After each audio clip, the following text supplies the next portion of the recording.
La soirée est plutôt calme pour Roopali. Cette prostituée transsexuelle attend des clients potentiels dans la banlieue de Delhi. Elle a l'un des emplois les plus dangereux en Inde, car dans sa communauté, toujours très marginale, le nombre de malades du sida est le plus élevé du pays. Et cette épidémie n'est pas la seule menace qui pèse sur elle.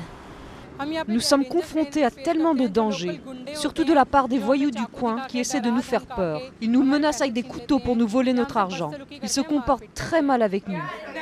Alors Roopali et ceux dans son cas se font épauler par des associations locales comme celle-ci.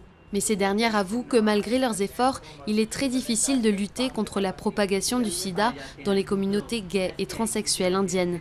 Alors que l'on estime à 0,3% les Indiens vivant avec le sida, ce chiffre est de 7% lorsqu'il s'agit de la population homosexuelle. Des circuits de prévention et de distribution de préservatifs ont été mis en place, mais il est souvent difficile de faire parvenir ces services jusqu'aux plus vulnérables.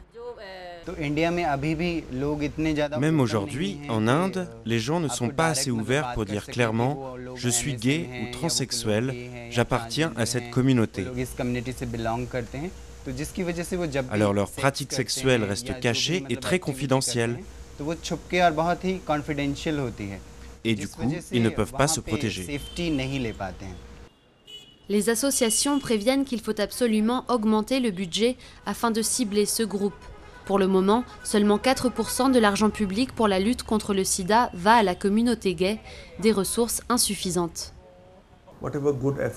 Tous les efforts que nous avons faits pour mobiliser la communauté et sensibiliser ses membres aux problèmes du sida et pour leur faire connaître leurs droits, tout cela ne va servir à rien.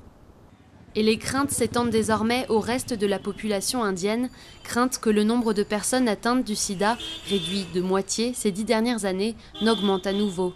Une possibilité bien trop effrayante pour être envisagée.